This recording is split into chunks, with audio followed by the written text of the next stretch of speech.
আজকে আবার একটা দিন শুরু করলাম। আজকে আমরা যাবো হচ্ছে বিচিত্রপুরে। তো দেখতে পাচ্ছ তো আমাদের রেডিমেডি হয়ে গেছি আমরা মোটামুটি সবাই।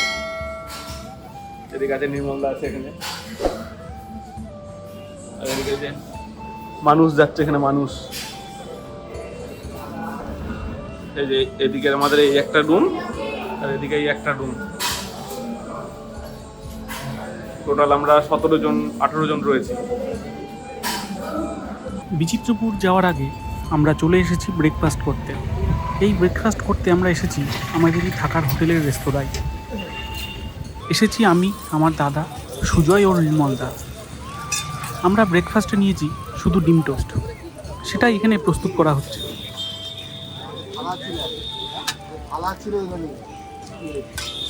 ডিম টোস্ট রেডি হয়ে গেছে, বসেও পড়েছি টেবিলে, ওদেরটাও দিয়ে গেল। এই যে আমরা 4 জন টিফিনটা খেয়ে নিচ্ছি।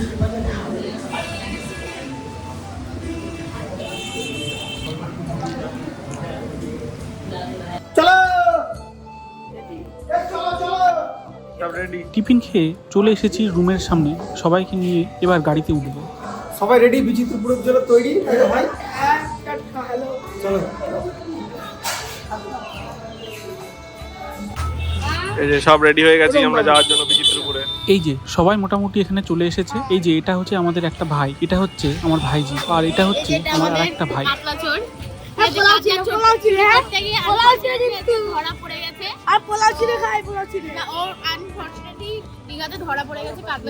মোহনা দেখিয়ে নাকি তো পুলিশে বলছিল, বাট বাচ্চা ছেলে বলে আমরা অনেক বুঝিয়েছি, বুঝানোর পর ওকে ছেড়ে দিয়েছে। তাই কাতলাটা কেন চুরি করলি? আমাকে গুগল জমিনে তো এডিট করেছে।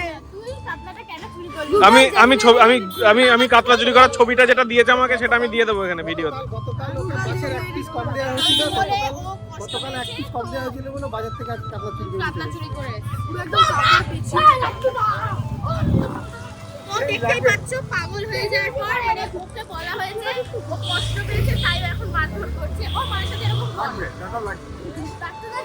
এই রোগের কোনো ওষুধ থাকে প্লিজ কমেন্টে জানাবে। সময় এখন সকাল 9:10।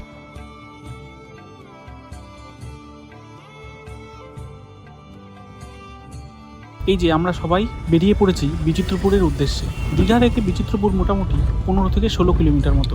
আমরা মোট 2টো গাড়িতে যাচ্ছি। চলো যাওয়া যাক বিচিত্রপুর।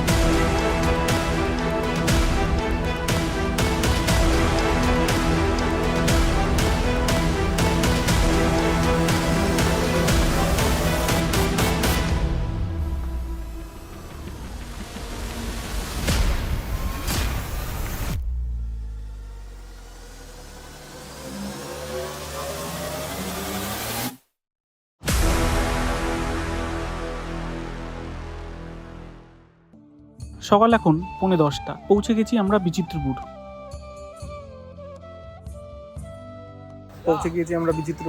বিচিত্রপুর পৌঁছেই শুনতে পাই যে এখন ভাটা চলছে, তার কারণে বোটিং করা যাবে না। শুনেই মনটা ভীষণ খারাপ হয়ে গেল। এখন দেখি জোয়ার না আসলে তো বোটিং করতে পারবো না। তা জোয়ার সেটা কখন আসবে না আসবে বা কী হবে না হবে সেটা দেখি, খোঁজ নিই, কী বলে শুনি, তারপরে দেখাচ্ছি। বোটিংটা আমাদের কপালে নেই, কারণ এই ভাটা চলছে এখন। সেই জোয়ার আসবে সেই বিকেল 4:30-র সময়।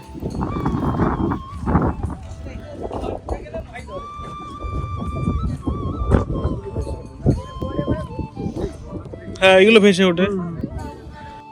বোটিং হবে না শুনে সবাই এখানে মন খারাপ করে দাঁড়িয়ে আছে, কিছু করারও নেই, এটাই প্রকৃতির নিয়ম। এই বিচিত্রপুর আসলে তোমরা সুন্দরবনের ছোঁয়া পাবে, মনে হবে তোমরা সুন্দরবন চলে এসেছো।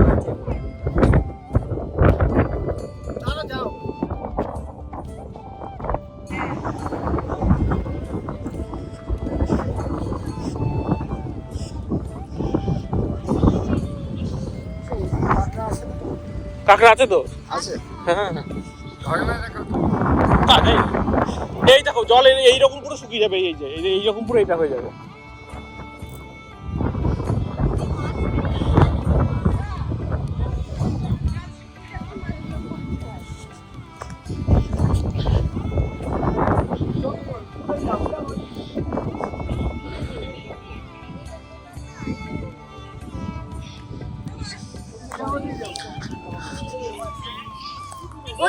আমরা বিচিত্রপুরে বোটিংটা করতে পারলাম না, কপালটাই খারাপ আমাদের।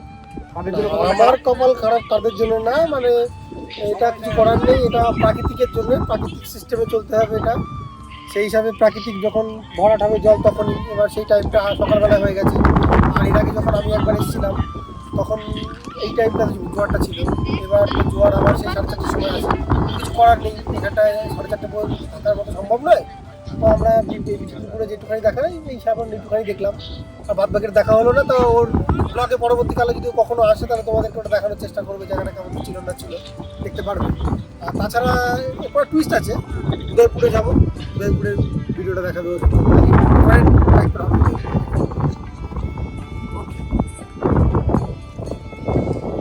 কি লাগছে আজকে সত্যি, কতগুলো যেহেতু ছবি নেওয়ার ইচ্ছা ছিল সে নিতে পারলাম না। উদয়পুরে গিয়ে কেন এই যে জঙ্গলের ছবি।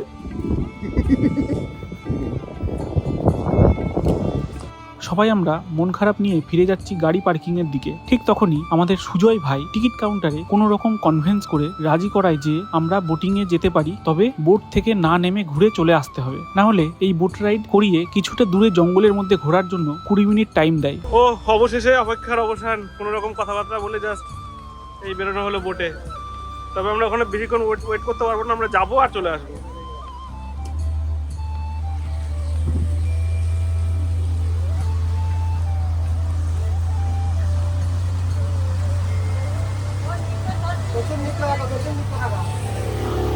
উফ, কি সুন্দর লাগছে, মনে হচ্ছে আমরা সুন্দরবন চলে এসেছি।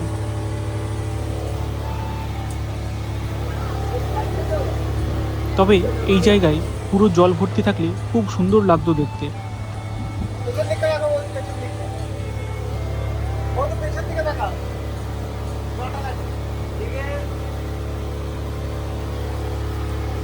পেছনে আর একটা বোট আছে আমাদের।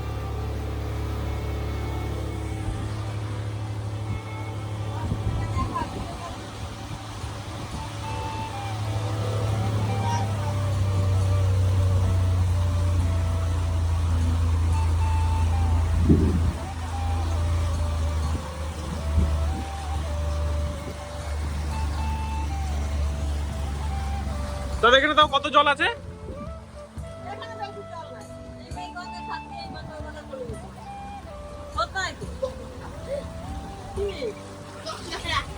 আমি এই পাশে দিয়ে এই পাশে সাথে চলে যেতে পারবো।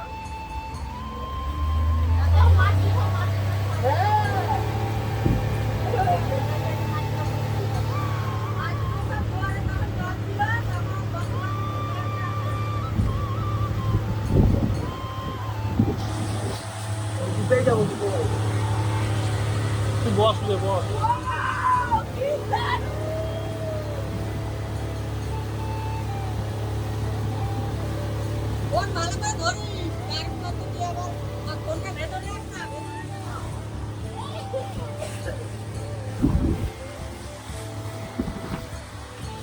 এদিকে জল আছে, এদিকে জল আছে তাই বলছি।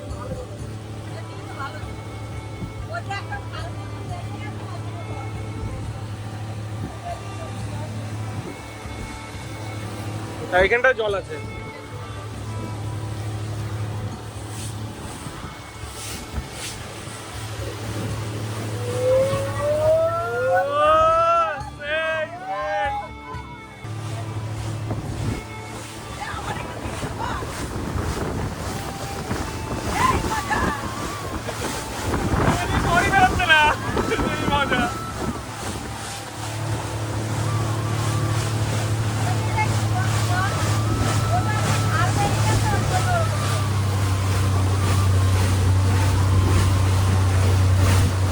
এখানেও আমাদের দুটো বোট নেওয়া হয়েছে। ওই যে পেছনে আমাদের আর একটা বোট আসছে।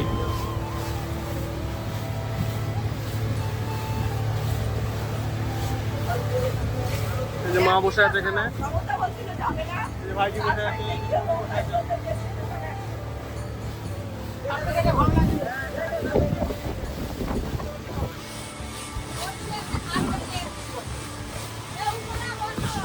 আরে বস না, সামনে বস না, সামনে ইয়ের প্রেশারটা পাবে না না।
এবার এখান থেকে আমাদের বোট ঘুরে আবার ফিরে যাবে।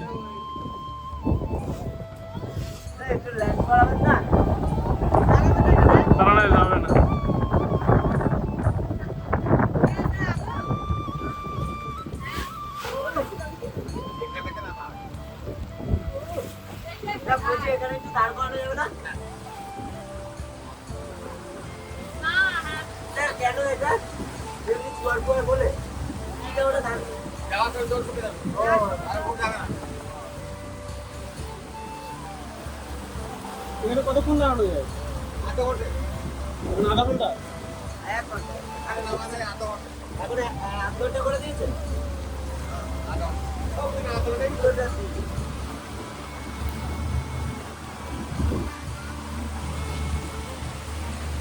আমি পরে ফোন করবো, আমি ভিডিও করবো।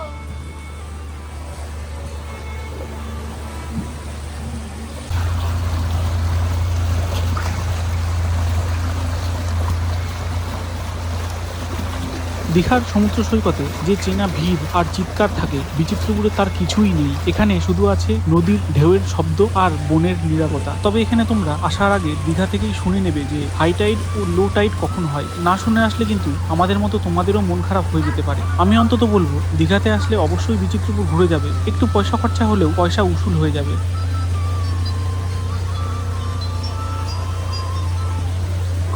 ঘোরা হয়ে গেছে, এখন আমরা আবার ফিরছি। সেখান থেকে আমরা বোটে উঠেছিলাম, সেখানে ফিরছি আমরা। সেখানে ওখানে কিছুক্ষণ দাঁড়ানোর একটা জায়গা আছে, তা আমরা দাঁড়াতে পারলাম না। এই কারণ হচ্ছে আমরা যেখান থেকে উঠেছি সেই জায়গাটা জলটা শুকিয়ে যাবে। এমনিতেই অলরেডি শুকিয়ে যাওয়ার মুখে, তা আমরা অনেক বলে রিকোয়েস্ট করে তা আমরা বেরিয়েছি। তা ওরা সেই হিসেবে কথা হয়েছে যে জাস্ট যাওয়া আর আসা, ওখানে দাঁড়ানো যাবে না। দাঁড়াতে গেলে এখানে আমরা আর ওখানে ফিরতে পারবো না।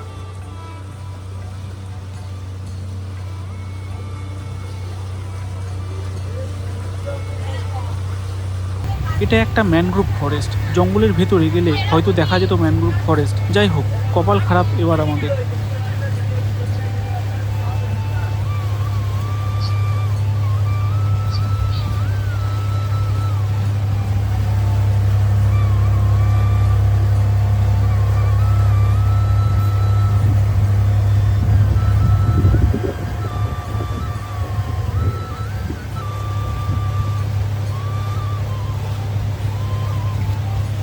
আমরা প্রায় চলে এসেছি যেখান থেকে আমাদের বোট ছেড়েছিল।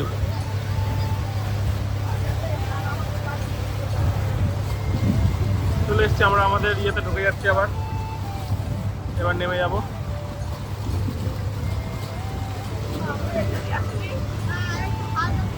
এইটা দিয়ে ঢুকলাম তো।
এই যে আমরা ঘুরে চলে এলাম।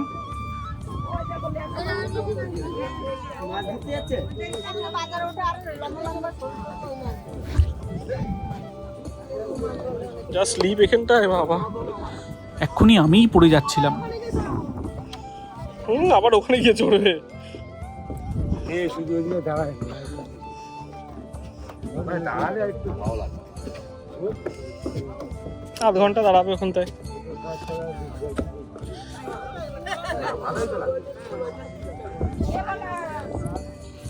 ঘুরে তো বেশ ভালোই লাগলো। ওই জায়গাটায় ওখানে দাঁড়াতে পারলে একটু ভালো লাগলো, তাও যেটুকু হয়েছে না হাত থেকে এটাই ঠিক আছে, হচ্ছিলই না একদমই।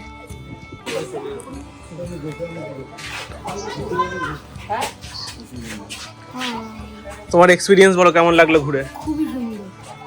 তোর বল। আমি এই নিয়ে দুবার এসেছি আর এইটা ঠিক এখন কেমন ঢেউটা কেমন দিল সেটা বল। এটা কেমন দিল মানে বুঝতে পারলাম না, অনুভূতি ভয় পাচ্ছিস কেন? অনুভূতিটা বুঝতে পারলাম না। তুই কিছু বল, কেমন লাগলো? সুপার মাইন্ড বলে তোমার কেমন লাগলো? অসম্ভব অসম্ভব ভালো লেগেছে, এর কোনো জুড়ি নেই। এই জিনিস আমি প্রথম দেখলাম। পারের ভাড়া 200 টাকা করে নিয়েছে, তাই তো? পারের ভাড়া আমাদের 200 টাকা করে লেগেছে, কিন্তু আমাদের অসম্ভব খুবই সুন্দর।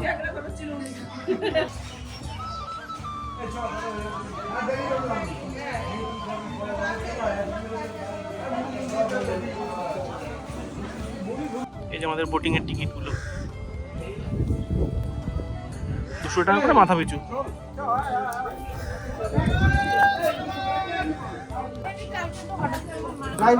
যেখানে আমরা এখন টিফিন করবো। এখানে আবার হালকা করে কিছু টিফিন করে নেব।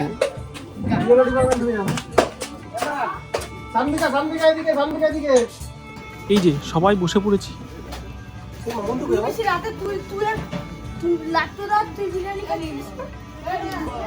আমি নিয়ে নিয়েছি মুড়ি আর ঘুগনি। টিফিন সেরে আমরা বেরিয়ে পড়লাম উদয়পুর বিচের উদ্দেশ্যে। তো চলো বন্ধুরা, আজকের ভিডিওটা এখানেই শেষ করছি। পরের ভিডিওতে দেখবো ফ্যামিলি নিয়ে উদয়পুর বিচে আমরা কিভাবে মজা করলাম। আজকের মতো ভিডিওটা এখানেই শেষ করছি। দেখা হচ্ছে খুব তাড়াতাড়ি পরের ভিডিওতে। ততক্ষণ সবাই আমার চ্যানেলটা সাবস্ক্রাইব করে বেল আইকনটা অল করে দাও। চলো বাই বাই।